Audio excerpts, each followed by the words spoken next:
নমস্কার বন্ধুরা, রাইট পাথের তরফ থেকে আজকের সমস্ত গুরুত্বপূর্ণ কারেন্ট অ্যাফেয়ার্স নিয়ে আমি হাজির হয়েছি, যেগুলি রেলওয়ে, এসএসসি, ব্যাংকিং এবং অন্যান্য বিভিন্ন রাজ্যের পরীক্ষার জন্য গুরুত্বপূর্ণ। ভিডিওটিকে শেষ পর্যন্ত দেখুন, চ্যানেলটিকে সাবস্ক্রাইব করুন ও বেল আইকন প্রেস করে দিন, যাতে প্রতিদিনের কারেন্ট অ্যাফেয়ার্স আপনারা মিস না করেন। আজ আমরা আলোচনা করব 6 ডিসেম্বরের গুরুত্বপূর্ণ কারেন্ট অ্যাফেয়ার্স। তো চলুন শুরু করা যাক। আজকের প্রথম প্রশ্ন, 2025 সালে ডক্টর পাওলোস মার গ্রেগরিয়াস পুরস্কার কে পেয়েছেন? তো ডান দিকে আপনি যা ছবি দেখতে পাচ্ছেন, এনার নাম হলো ডক্টর টেসি থমাস এবং ইনি 2025 সালের ডক্টর পাওলোস মার গ্রেগরিয়াস পুরস্কার পেয়েছেন।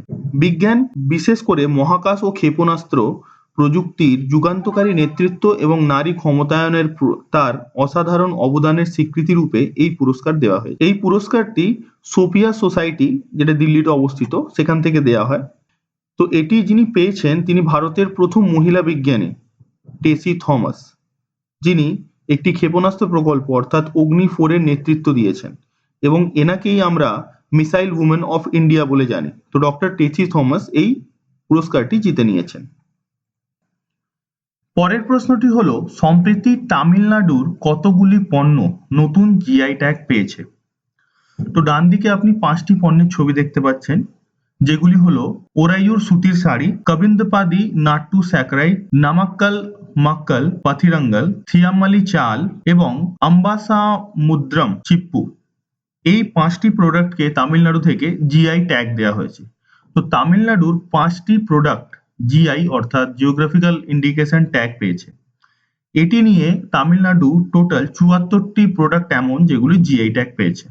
তো তামিলনাড়ুর রাজধানী হলো চেন্নাই, মুখ্যমন্ত্রী হলেন এম.কে. স্টালিন এবং বর্তমানে রাজ্যপাল হলেন আর.এন. রবি।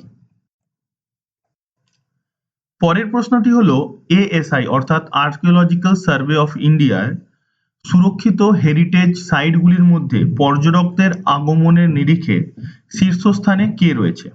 তো খুব রিসেন্টলি ইন্ডিয়া ফুটফল ইন্ডেক্স এসছে। ফুটফল ইন্ডেক্স মানে কতজন টুরিস্ট সেখানে গেছেন সেই জায়গাটাকে ঘোরার জন্য। তো এই ফুটফল ইন্ডেক্সে যে হেরিটেজটি প্রথম স্থান অধিকার করেছে সেটি হলো তাজমহল। ইউনেস্কো 1983 সালে এটিকে বিশ্ব ঐতিহাসিক স্থান হিসাবে স্বীকৃতি দেয় এবং ওয়ান্ডার ওয়ার্ল্ডস মানে বিশ্বের 7টি বিস্ময়কর জিনিসের মধ্যে এটি একটি।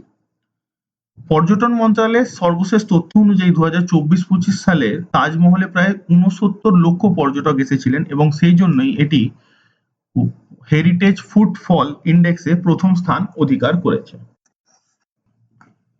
পরের প্রশ্নটি হলো, মহিলা শান্তি ও সুরক্ষা ইন্ডেক্স 2025-এ শীর্ষস্থান অধিকারী কোন দেশ? তো মহিলা শান্তি সুরক্ষা ইন্ডেক্সে 2025 সালে শীর্ষস্থান অধিকার করেছে ডেনমার্ক। সম্প্রতি 3রা ডিসেম্বর তারিখে এই রিপোর্টটি প্রকাশিত হয়েছে এবং এই রিপোর্ট অনুযায়ী প্রথম স্থান ডেনমার্ক অধিকার করেছে এবং শেষ স্থান অধিকার করেছে আফগানিস্তান। টোটাল 193টি দেশের এই ইন্ডেক্সে ভারতের স্থান 131তম। তো ডেনমার্ক প্রথম হয়েছে। তো ডেনমার্কের রাজধানী হলো কোপেনহেগেন।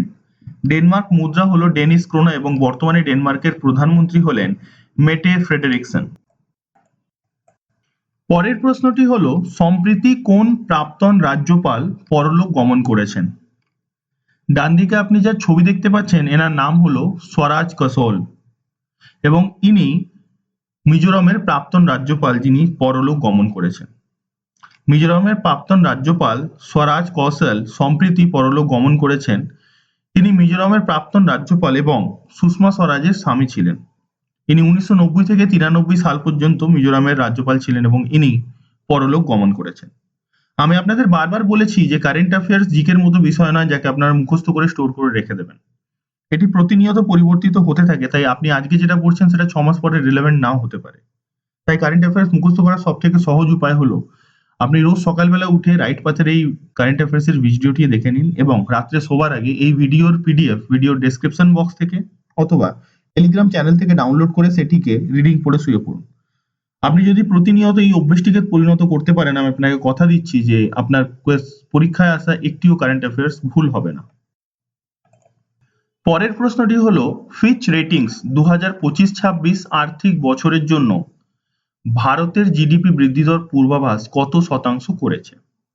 তো ফিচ রেটিং, যারা ইকোনমিক্যাল রেটিং বার করার এজেন্সি, এরা ভারতের অর্থবর্ষ 2025-26-এর জন্য জিডিপি গ্রোথ 7.4% থাকার অনুমান করেছে। এই পূর্বাভাস বৃদ্ধির কারণ হিসাবে তারা শক্তিশালী আভ্যন্তরীণ চাহিদা, উপভোক্তাদের ব্যয় বৃদ্ধি ও জিএসটি সংস্কারের ইতিবাচক প্রভাবকে উল্লেখ করেছে।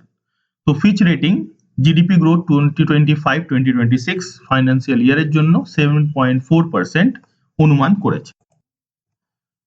পরের প্রশ্নটি হলো, কোন কোম্পানি 27তম নবরত্ন স্ট্যাটাস পেয়েছে? তো নুমালীগড় রিফাইনারি লিমিটেড, এই কোম্পানিটি ভারতের 27তম নবরত্ন কোম্পানি হবার আখ্যা পেয়েছে। নুমালীগড় রিফাইনারি লিমিটেড হলো উত্তর পূর্ব ভারতের একটি প্রধান তৈল শোধনাগার। এটি ভারত পেট্রোলিয়াম কর্পোরেশনের একটি সহযোগী সংস্থা, যেটি আসামের গোলাঘাট জেলায় অবস্থিত। তো নুমালীগড় রিফাইনারি লিমিটেড 27 নম্বরের নবরত্ন কোম্পানি হয়ে দাঁড়িয়েছে।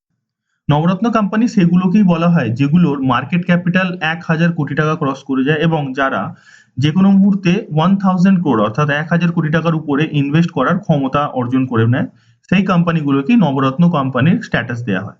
তো নুমালীগড় রিফাইনারি পেয়েছে নবরত্ন কোম্পানির স্ট্যাটাস, যেটি ভারতের 27তম নবরত্ন কোম্পানি হয়েছে। এটি আসামে অবস্থিত। তো আসামের রাজধানী হলো দিসপুর। মুখ্যমন্ত্রী হলেন হেমন্ত বিশ্ব শর্মা এবং রাজ্যপাল হলেন শ্রী লক্ষ্মণ প্রসাদ আচার্য।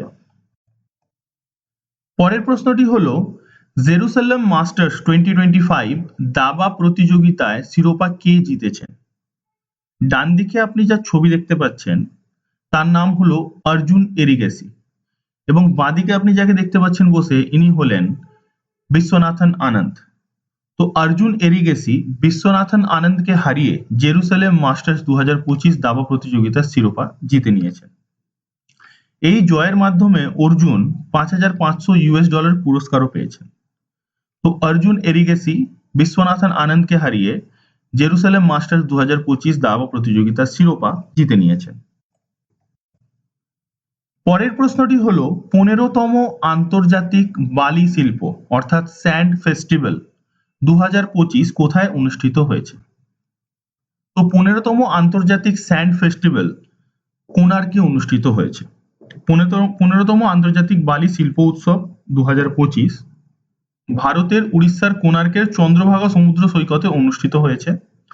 ভারত এবং Spain, Japan, Russia, Portugal, Sri Lanka, যুক্তরাজ্য এবং মেক্সিকোর মতো বিভিন্ন দেশের 140 জনেরও বেশি শিল্পী এই উৎসবে অংশগ্রহণ করছে। পদ্মশ্রী পুরস্কারপ্রাপ্ত বিখ্যাত স্যান্ড আর্টিস্ট সুদর্শন পট্টনায়ক তত্ত্বাবধানে এই উৎসবটি পরিচালিত করা হয়। তো এটি উড়িষ্যার কোণার্কে হচ্ছে। তো উড়িষ্যার রাজধানী হলো ভুবনেশ্বর। মুখ্যমন্ত্রী হলেন মোহন চরণ মাঝি এবং বর্তমানে রাজ্যপাল হলেন ডক্টর হরিবাবু কম্ভমপতি। পরের প্রশ্নটি হলো, সম্প্রতি কোন ইতালীয় টেনিস কিংবদন্তি প্রয়াত হয়েছেন?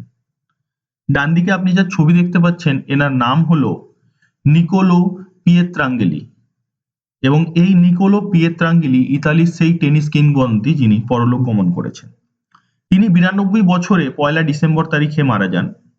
ইনি প্রথম ইতালীয় হিসাবে সেই ব্যক্তি যিনি গ্র্যান্ড স্ল্যাম অর্জন করেছিলেন। ডেভিস কাপের ইতিহাসে 3 বারের মতো সবচেয়ে বেশি ম্যাচ জেতার রেকর্ডও এনার নামেই আছে। রোমের ফোরাম ইতালিকা স্পোর্টস কমপ্লেক্সের একটি প্রধান কোর্টের নামকরণও এনার নামে করা হয়েছে। তো নিকোলো পিয়েত্রাঙ্গেলি, যিনি ইতালীয় টেনিস কিংবদন্তি, পরলোক গমন করেছেন। পরের প্রশ্নটি হলো, ভারতীয় নৌসেনা দিবস 2025 কবে পালন করা হয়? তো ভারতীয় নৌসেনা দিবস অর্থাৎ ইন্ডিয়ান নেভি ডে প্রতি বছর 4 ডিসেম্বরে পালন করা হয়। প্রতি বছর 4 ডিসেম্বরে এই দিনটি পালন করা হয় 1971 সালের ভারত পাকিস্তান যুদ্ধে ভারতীয় নৌবাহিনীর অপারেশন ট্রাইডেন্টের সাফল্যের স্মরণে। তো প্রতি বছর 4 ডিসেম্বর ভারতীয় নৌবাহিনী দিবস পালন করা হয়। আমাদের নৌবাহিনীর প্রধান হলেন অ্যাডমিরাল দীনেশ কুমার ত্রিপাঠী এবং ইনি নৌবাহিনীর 26তম প্রধান। পরের প্রশ্নটি হলো, সম্প্রতি পাকিস্তানের প্রথম চিফ অফ ডিফেন্স স্টাফ হিসাবে কে নিযুক্ত হয়েছে? ডান দিকে আপনি যা ছবি দেখতে পাচ্ছেন এনার নাম হলো সৈয়দ আসিফ মুনির, এবং ইনি পাকিস্তানের প্রথম চিফ অফ ডিফেন্স ফোর্স হিসাবে নিযুক্ত হয়েছে। ফিল্ড মার্শাল আসিফ মুনির পাকিস্তানের ইতিহাসে প্রথমবারের মতো সৃষ্ট চিফ অফ ডিফেন্স ফোর্সেস সর্বসেনাপতি হিসাবে নিযুক্ত হয়েছে। তো ইনি পাকিস্তানের। তো পাকিস্তানের রাজধানী হলো ইসলামাবাদ। পাকিস্তানের মুদ্রা হলো পাকিস্তানি রুপিয়া। বর্তমানে রাষ্ট্রপতি হলেন আসিফ আলী জারদারি এবং পাকিস্তানের প্রধানমন্ত্রী হলেন শাহবাজ শরীফ। এবারে আজকের হোমওয়ার্ক কোয়েশ্চেন। আজকের হোমওয়ার্ক কোয়েশ্চেনটি হলো আন্তর্জাতিক প্রতিবন্ধী দিবস প্রতি বছর কোন তারিখে পালিত হয়? এর 4টে অপশন দেওয়া রইল, যার মধ্যে থেকে সঠিক উত্তরটি বেছে আপনারা কমেন্ট বক্সে লিখে জানাবেন এবং এই প্রশ্ন সম্পর্কে আরো যে তথ্য আপনারা জানেন সেটিও কমেন্ট বক্সে লিখে জানাবেন। যদি এর উত্তর আপনারা না জানেন তাহলে আমাদের গতকালের ভিডিও দেখবেন অথবা গুগল সার্চ করবেন, কিন্তু এর উত্তর অবশ্যই লিখে জানাবেন, কারণ আপনারা একবার যেটা লিখে দেবেন সেটা আপনারা সহজে ভুলবেন না। এবার গতকালের হোমওয়ার্ক কোয়েশ্চেন। গতকালের হোমওয়ার্ক কোয়েশ্চেন ছিল এক্সারসাইজ ইকুইভ্যালেন্ট 2025 ভারত এবং কোন দেশের মধ্যে পরিচালিত হয়? তো এক্সারসাইজ ইকুইভ্যালেন্ট ভারত এবং মালদ্বীপের মধ্যে পরিচালিত হয়। রাইট পাথের তরফ থেকে এটা ছিল আজকের মোস্ট ইম্পর্টেন্ট কারেন্ট অ্যাফেয়ার্স। ভিডিওটি আপনাদের পছন্দ হলে এবং কন্টেন্ট ভালো লাগলে অবশ্যই ভিডিওটিকে লাইক করবেন এবং চ্যানেলটিকে সাবস্ক্রাইব করবেন, সাথে বেল আইকনটিও প্রেস করবেন, যাতে আমরা এই ধরনের আরো কন্টেন্ট আপনাদের জন্য আনতে পারি। ভিডিওটি কেমন লাগলো সে বিষয়ে অবশ্যই নিজের মতামত কমেন্ট বক্সে জানাবেন এবং ভিডিওটি পছন্দ হলে নিজস্ব বন্ধুদের এডুকেশন গ্রুপে ভিডিওটি অবশ্যই শেয়ার করবেন, যাতে এই ভিডিও দেখে আরো সবাই উপকৃত হতে পারে। এই ভিডিওর পিডিএফ আপনি ভিডিওর ডেসক্রিপশন বক্স থেকে ডাউনলোড করতে পারেন অথবা টেলিগ্রাম চ্যানেল থেকেও ডাউনলোড করতে পারেন। টেলিগ্রাম চ্যানেল জয়েন করার লিংক আপনি ভিডিওর ডেসক্রিপশনে পেয়ে যাবেন। এখানে এছাড়াও আপনি অন্যান্য পরীক্ষা সম্পর্কে আপডেট এবং ফ্রি কন্টেন্টও পেয়ে যাবেন। লেটেস্ট আপডেটের জন্য অবশ্যই আমাদের রাইট পাথের ফেসবুক এবং ইনস্টা পেজ ফলো করতে ভুলবেন না। ইনস্টা ও ফেসবুক পেজের লিংক আপনি ডেসক্রিপশন বক্সেই পাবেন। আজকের মতো এইটুকু। আবার কাল দেখা হবে কালকের মোস্ট ইম্পর্টেন্ট কারেন্ট অ্যাফেয়ার্স নিয়ে। নিজের খেয়াল রাখুন এবং পড়াশোনা ভালো করে চালিয়ে যান। জয় হিন্দ।